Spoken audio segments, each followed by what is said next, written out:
क्या होगा, राम के साथ रहेंगे तो क्या होगा। हम अयोध्या में रह रहे हैं कि इस समय लंका में बैठे हुए हैं। बस इन बातों पर ध्यान कर लेना, आनंद आ जाएगा। और रात्रिकालीन बेला में हमारे भाई बंधु जो आते हैं वास्तविक बड़ी मेहनत से आते हैं, दिन भर काम करते हैं और रात्रि में कथा सुनने आते हैं, उनको बहुत बहुत धन्यवाद। और हमारे पांडे जी को तो बहुत ही धन्यवाद है, बेचारे दिन में 3-4 घंटे बैठते हैं, सवेरे पूजन में बैठते हैं, फिर कथा में बैठेंगे, फिर रातों को बैठेंगे, क्या बात है। और सवेरे 5 बजे हम देखते सबसे पहले जाग जाते हैं। इतनी उम्र में इस प्रकार से इतनी मेहनत करना ये भी भगवान की कृपा है। और परमात्मा इनको ऐसा ही स्वस्थ बनाए रहे, ऐसे ही मस्त बनाए रहे और ऐसे आयोजन इनके द्वारा होते रहें, यही हमारी कामना है। बहुत बहुत धन्यवाद है। तो ये रामचरितमानस की कथा ध्यान से सुने। और कलयुग में कलप वृक्ष का काम करने वाली है रामायण। और कलप वृक्ष के नीचे जो बैठ जाता है उसकी हर कामना पूर्ण हो जाती है।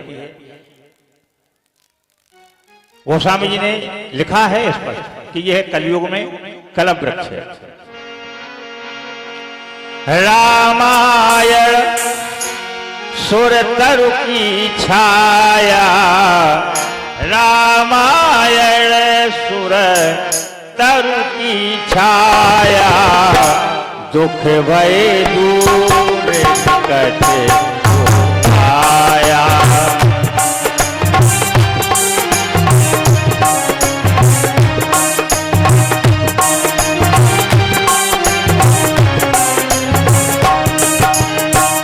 रामायण सुर तरु की छाया, रामायण सुर तरु की छाया, दुख भय दूर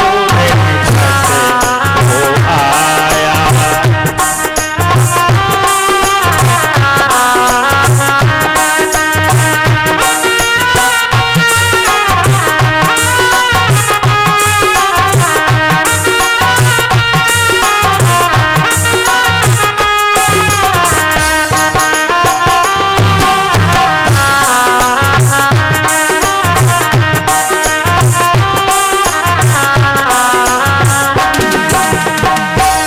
कलयुग में ये रामायण कलप वृक्ष है। जैसे कलप वृक्ष के नीचे बैठने पर रामायण सुर तरु की छाया, सुर तरु माने हैं कलप वृक्ष, स्वर्ग का वृक्ष है, सारे दुख दूर हो जाते हैं। एक और हमारे राम नाम महिमा में किन्हीं संतों ने लिखा है, रामायण जाके घर रही है और ताघर दुख कभू ना आई है। नोट कर लेना, रामायण जाके घर रही है, ताघर दुख कभू ना आई है।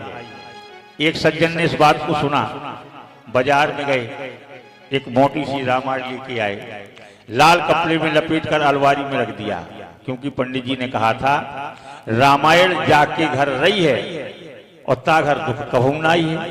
तो बेचारी एक रामायण लेके आए, बढ़िया कपड़े में लपेट करके अलमारी में रख दिया। 1 साल तक खोल के नहीं देखा रामायण को। 1 साल बाद वह पंडित जी दोबारा पहुंचे। पहले ही दिन वह सज्जन आए जो रामायण खरीद लाए थे। आकर के पंडित जी से झगड़ा कर बैठे।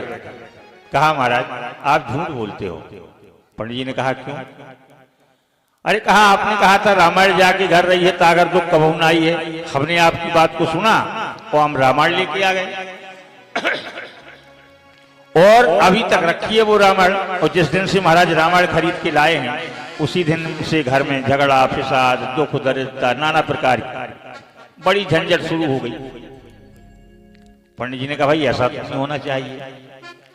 जिनके यहाँ रामायण होती है, रामायण है, कि हाँ ये नहीं होता है, चलो देखें। गए, कहा लाओ रामायण कहाँ है।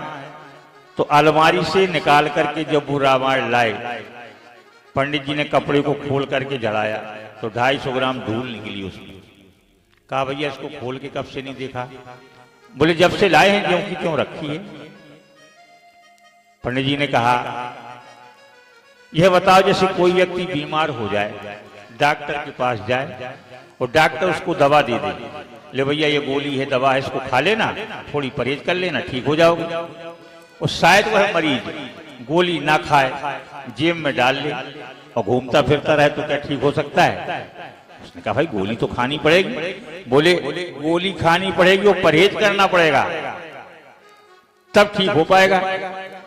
बोले इसी प्रकार ये रामायण है, ये रखने के लिए नहीं कहा गया है कि भैया रामायण लेके अपने घर में रख दो बस कोई दुख नहीं आएगा। इसको पढ़ना पड़ेगा, गोली की तरह इसे खाना पड़ेगा। खाना माने है पढ़ना, अध्ययन करना, मनन करना, चिंतन करना आदि। तो कहा जब हम इसको पढ़ेंगे नहीं, गोली को खाएंगे नहीं, तो भाई हमारा दुख कैसे दूर हो जाएगा। और उसके साथ में संयम भी लिखा है, संयम करना पड़ेगा। संयम काहे का? लोगों को अगर संयम की बात कर दें तो वो लोग एक संयम जानते हैं, शारीरिक संयम है महाराज हमारा, बहुत बढ़िया संयम है ना। संयम नियम माने या संयम माने है एक चीज का संयम नहीं होता है। संयम के अंतर्गत इतनी बातें आती हैं, ध्यान कर लेना। जिसमें सर्वप्रथम है सोने का और जागने का संयम, खाने और पीने का संयम, नहाने धोने का संयम, उठने बैठने का संयम, बोलने का भी संयम होना चाहिए, देखने का भी संयम होना चाहिए। ये सब संयम के अंतर्गत। और जब इस प्रकार का संयम हमारे जीवन में आ जाएगा और हम रामचरितमानस की कथा का पाठ करेंगे, निश्चित है हमारे यहाँ दुख नहीं आएगा। क्यों? ज्ञान हो जाएगा। ये सब होता कैसे है? और ज्ञान न होने के कारण जब हमने रामायण को सुना ही नहीं, पढ़ा ही नहीं है, दूसरों पर दोषारोपण करते रहेंगे, उसने हमको बड़ा दुख दिया, वो हमको बहुत सता रहा है, बड़ा दुख दे रहा है। और जब ये रामचरितमानस पढ़ेंगे और श्री लक्ष्मण जी महाराज की बात जब सुनेंगे, तो लक्ष्मण जी ने क्या कहा था? केवट से कहा था, काहू न को सुख दुख करिदाता,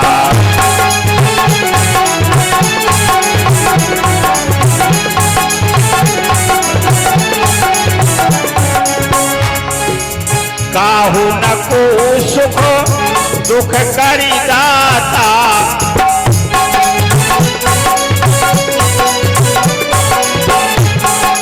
निज कृत कर्म भोगे सब भ्राता,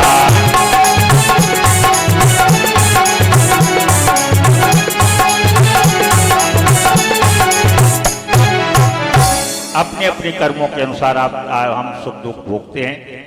न किसी का दोष इसमें, न भगवान का तो है ही नहीं। लेकिन लोग बेचारे भगवान को इतना सरल समझते हैं कि कुछ अगर बिगाड़ हमसे हो गया है तो भगवान पर दोष रख देते हैं। लोग आएंगे, बिल्डिंग पूछेंगे कितनी सुंदर बनी है, हाँ भैया 5-6 लाख रुपया लग गया है, 10-20 लाख रुपए का बना है, बहुत सुंदर बिल्डिंग। और शायद उस बिल्डिंग में दरार आ जाए कहीं से थोड़ी सी, फिर क्या कहेंगे? ये नहीं कहेंगे कि भैया कारीगर की कमी है, मटेरियल की कमी है, जगह की कमी है ना, सीधा एक ही बात। अब भैया देखो पैसा तो हमने खूब लगाया, 8-10 लाख रुपया लगा दिया, अब भगवान ही को मंजूर नहीं था भाई, तो हम क्या करें, बिल्डिंग फट गई। अच्छा भगवान को क्यों मंजूर नहीं थी भाई? भगवान को मंजूर क्यों नहीं थी? कि भगवान तुम्हारे मकान से जलते हैं कि तुम्हारे मकान से उनको ईर्षा है, या उनके लिए रहने के लिए कोई मकान नहीं है? यही अज्ञानता है हमारी।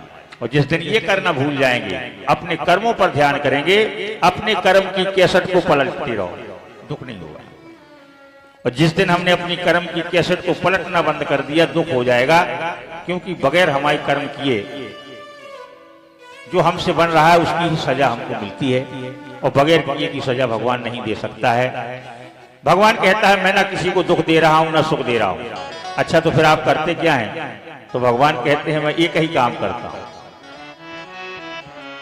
शुभ और अशुभ कर्म अनुसारी, ईश दे फल हृदय विचारी।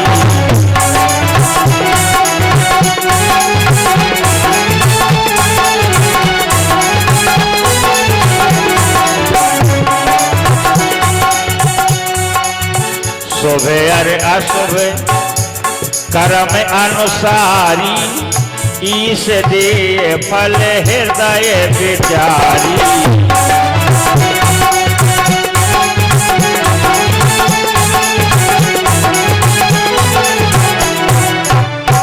शुभ और अशुभ कर्म अनुसारी, हमारे आपके जैसे कर्म शुभ और अशुभ होते हैं उसके अनुसार हमको सजा मिलती है, ऐसा विचार कर लें, यही ज्ञान है, दुख नहीं होगा। तो ये रामचरितमानस की कथा हम आपको जीवन में, यह ज्ञान का प्रकाश देने वाली कथा है। आप लोगों ने बड़े प्रेम से सुना, आज और सुनेंगे 2 घंटे, बस आनंद हो जाएगा, आगे परमात्मा की कृपा। और जब भी समय मिले तो हमारे संत कहते हैं अपने भगवान श्री राम जी के नाम को ना भुलाएं, नाम तो लेते ही रहें। और नाम ही सार है, 4 वेद 6 7 18 पुराणों में नाम का महत्व है। तो संतों ने बड़ा सुंदर गाया है और आप लोग भी मस्ती के साथ ध्यान करें।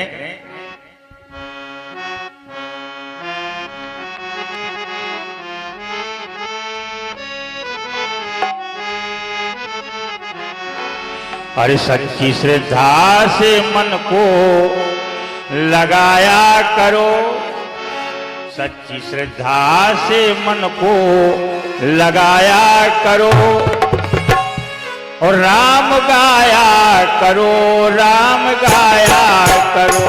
सच्ची श्रद्धा से